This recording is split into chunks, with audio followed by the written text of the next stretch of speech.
आपके जाने के बाद अम्मी बहुत गुस्से में थी। अब जब सुबह उन्हें भाई लोगों का पता चलेगा तो पता नहीं क्या रिएक्ट होगा। क्या रिएक्ट करेंगी? शोर मचाएंगी, अपनी अकड़ दिखाएंगी, इसके अलावा उन्हें और आता ही क्या।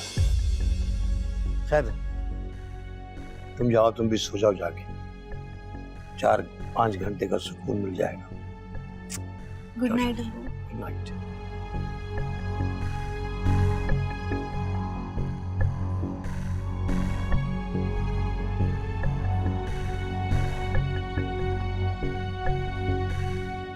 अम्मा प्लीज बस कर दें, कब से आप यही बातें किए जा रही हैं, कोई फायदा नहीं है इन बातों का।